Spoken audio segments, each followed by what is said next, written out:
They didn't expect her to win. Not the judges in polished blazers, not the audience with their designer leashes and camera-ready dogs, and certainly not Grant Mallory, a renowned dog show judge known for his strict standards and unyielding opinions on who truly belonged in the elite world of canine competition. But Harper Quinn stood in the center of the ring, shoulders squared, one hand resting gently on the head of a calm, alert German shepherd named Valor. At 60, she looked nothing like a competitor. More like someone who'd wandered in from a different life entirely. A life marked by silence, scars, and survival. No one knew what it had taken for her to get there. No one, except for a 10-year-old girl named Maya, and the dog who had saved her more than once. This was not just a story about winning. This was about healing, loyalty, and the unbreakable bond forged in darkness and tested in fire. Long before she ever stepped into that ring, Harper Quinn had survived a different kind of battlefield.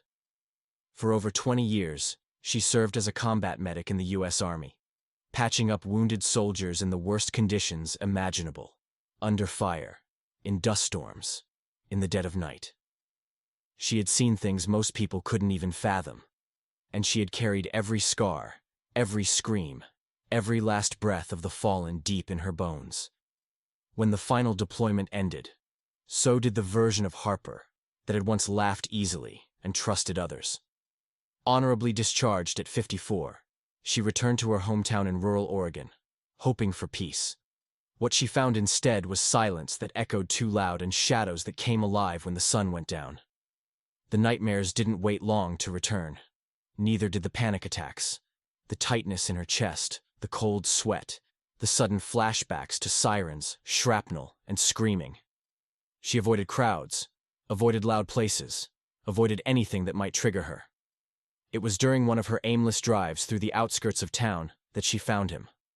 A stray German shepherd soaked from rain, limping from an old injury, lying beside a flooded ditch. His ribs showed through his matted coat. His eyes were tired, but watching, cautious, wounded. Something about the way he didn't flinch when she approached told her he'd seen his own kind of war. She didn't ask questions. She didn't need to. She opened the back of her truck and said softly, "You're not dying out here, not tonight." He climbed in without a sound. She named him Valor. She didn't know it then, but that broken dog would become the one steady thing in her life, and the beginning of something she thought she had lost forever. Hope.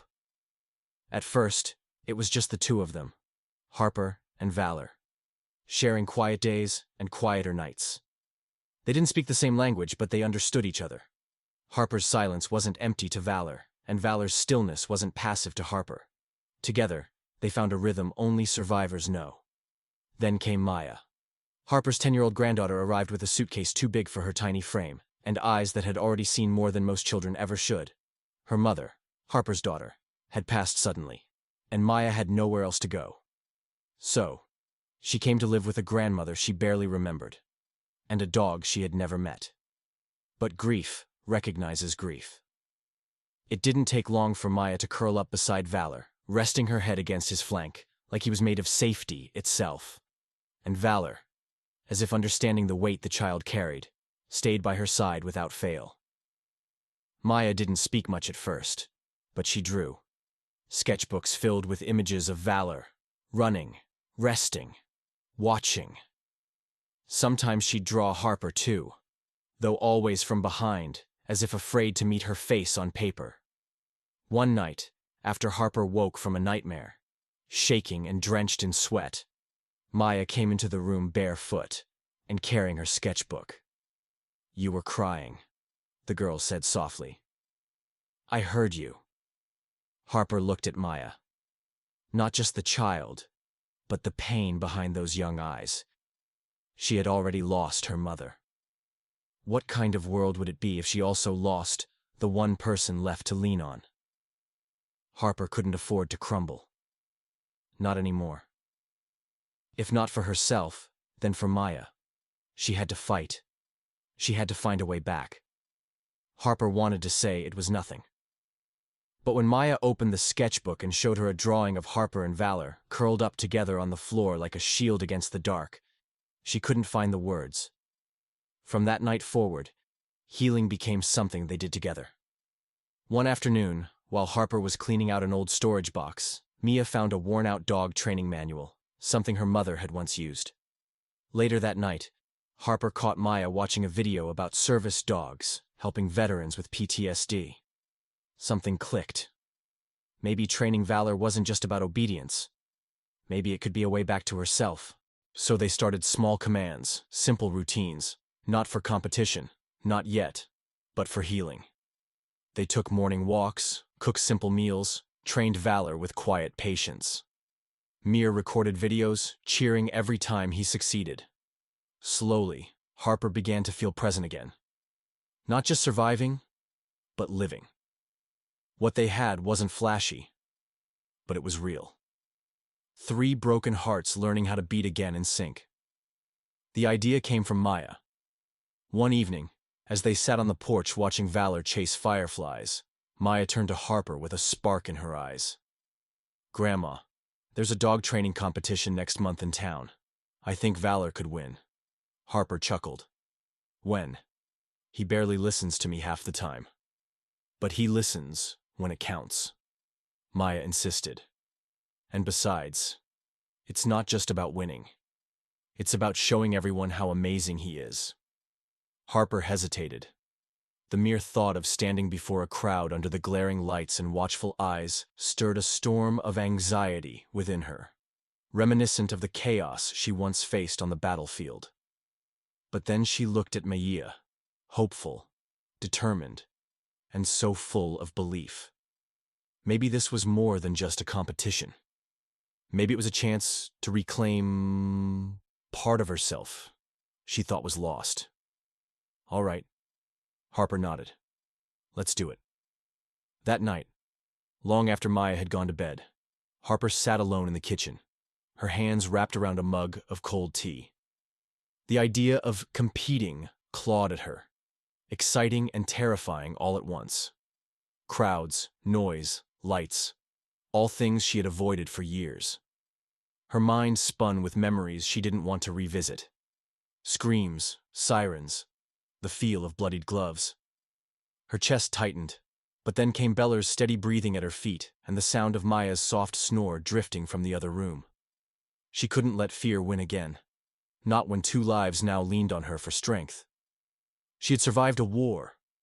Surely she could survive this arena. It wasn't about trophies. It was about reclaiming control for herself, for Maya, for the dog who had never given up on her. Training intensified. Every morning, they practiced commands, agility drills, and obedience routines. Valor responded with enthusiasm, and Maya became the unofficial coach, cheering them on and keeping spirits high. There were setbacks. Harper's PTSD would flare up unexpectedly, memories crashing in like tidal waves. But each time Maya and Valor were there, a steady hand, a calming presence. The day of the competition arrived. The arena buzzed with energy, dogs barking, people chatting, and loudspeakers announcing events. Harper's heart pounded, but she focused on Valor, who stood by her side, alert and ready. Their performance was seamless. Veer executed every command with precision, and Harper moved with confidence she hadn't felt in years. When the winners were announced, Harper and Valor took first place. Tears welled up in Harper's eyes as she hugged Maya and Valor. It wasn't just a victory in a competition. It was a triumph over fear, a testament to healing, and a new beginning.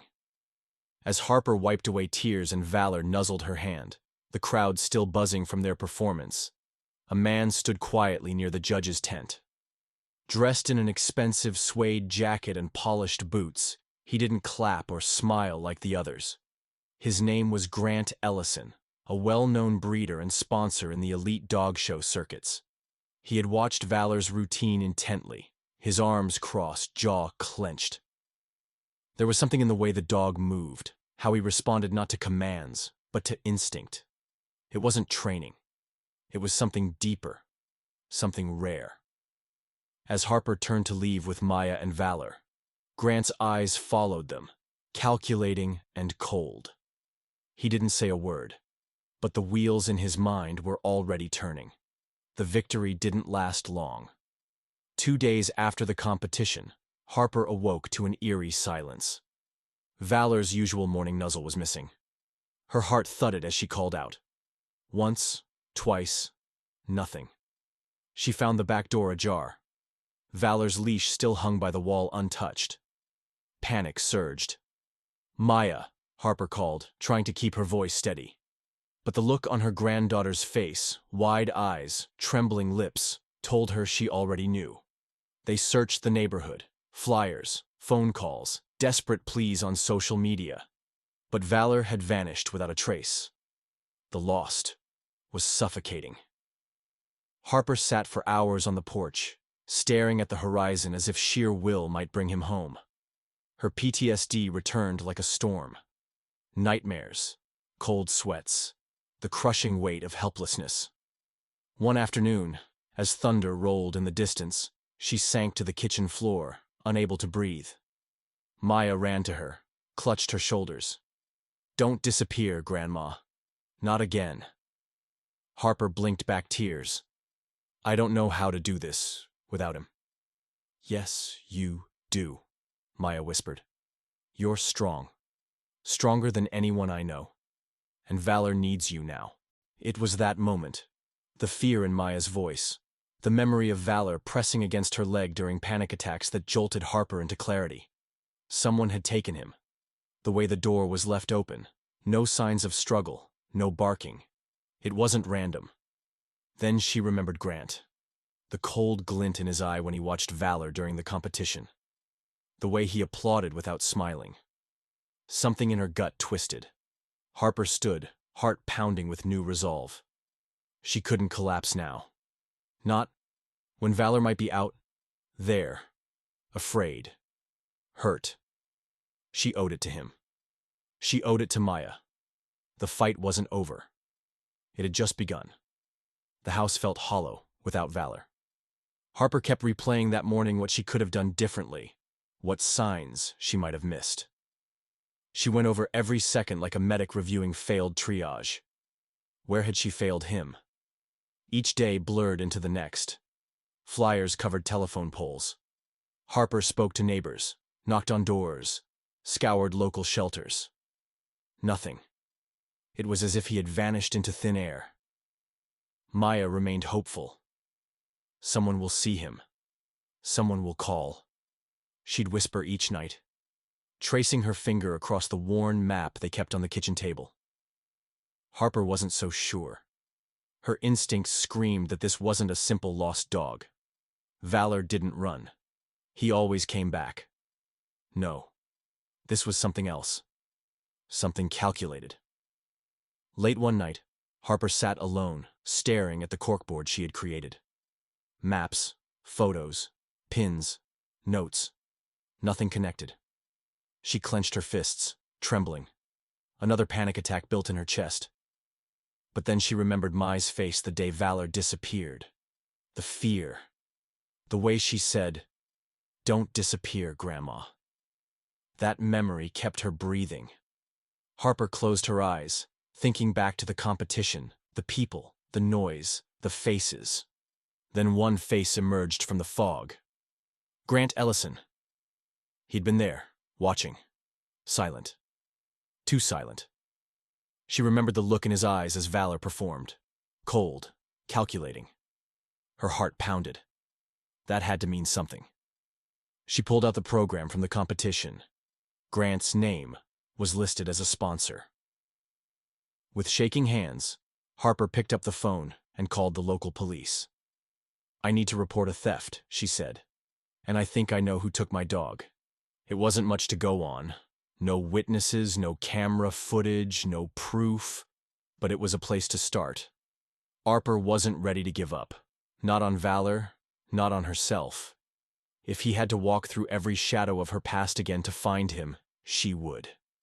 Detective Carson listened patiently as Harper explained everything. Her history with PTSD, the connection with Valor, the sudden disappearance, and her suspicions about Grant Ellison. We don't have much to go on, Carson admitted. But I've heard Ellison's name before.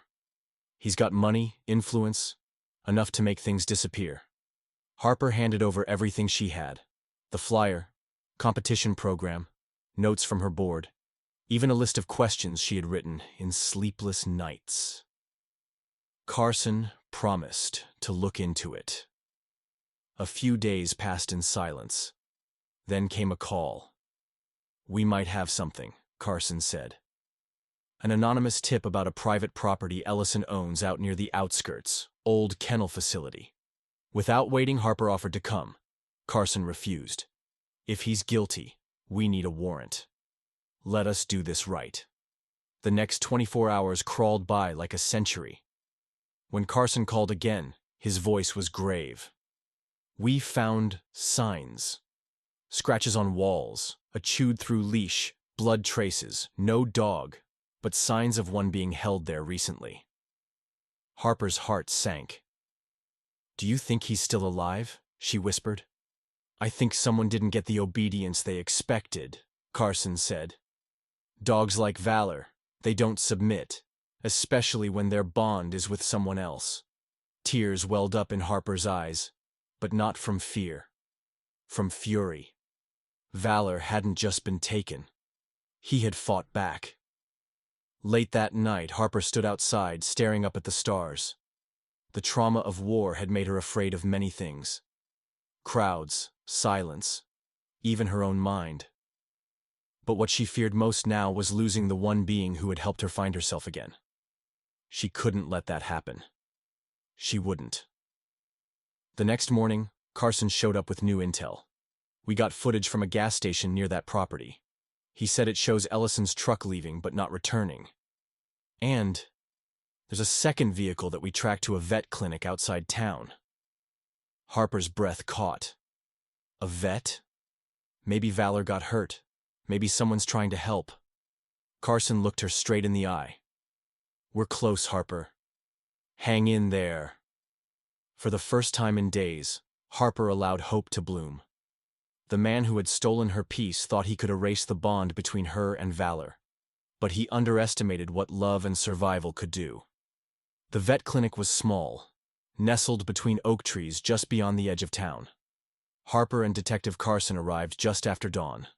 The receptionist looked startled but nodded when Carson showed his badge. "In the back," she whispered. "A man brought him in 3 days ago. Said he found the dog limping near the highway."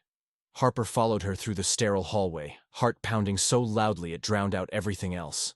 Each step felt like a march towards something sacred. Then, she saw him.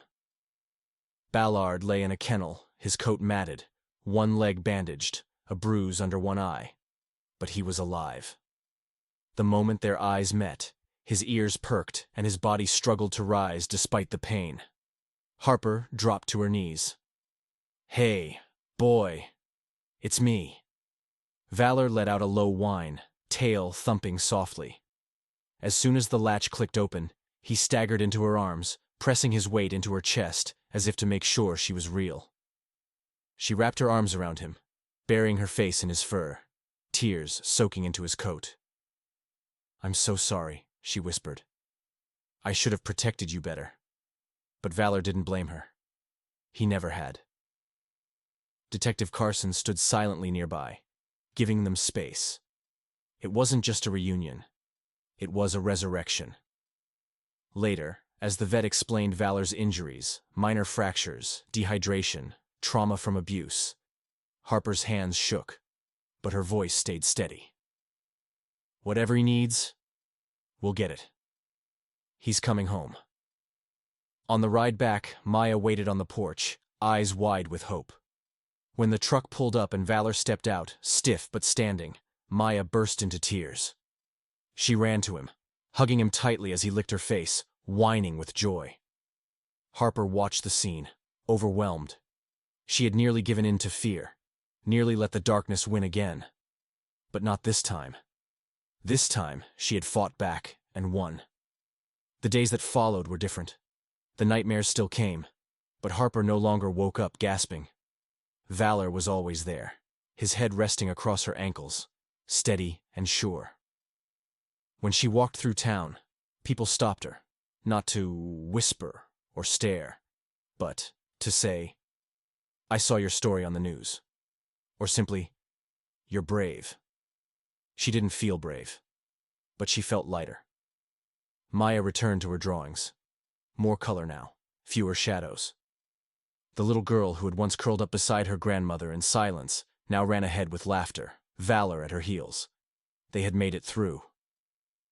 One afternoon, Harper stood at the edge of the old pasture behind their home. Maya had tied a ribbon to Valor's collar, a faded yellow one from her mother's old collection. It fluttered in the breeze as he sat alert beside Harper, watching butterflies dance. "I thought I lost everything after the war," Harper whispered. She looked down at the dog, who had pulled her through every panic, every memory. Then, at the girl who still carried the spark of a mother lost too soon. Or maybe this. This is where it all begins. She didn't need a showcase or a trophy.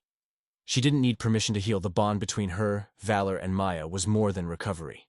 It was rebirth. So they built something new. A training circle in the backyard, a few veterans from the community, dogs who had once been forgotten, people who had once been broken. And every day, Harper stood a little taller, spoke a little louder, slept a little deeper. Because healing, she learned, isn't about erasing the past. It's about writing something better in its place. Harper once believed her story had concluded with the war, her scars too profound to mend. Yet through love, resilience, and unexpected companionship, she discovered that healing is not just possible, it's transformative. But healing found her in the most unexpected way. On 4 legs, with steady eyes and a loyal heart, with Valor and Maya by her side, she didn't just survive, she lived again. To anyone carrying invisible wounds, remember this. Healing isn't about forgetting the past. It's about building something better because of it. Sometimes all it takes is one reason to try.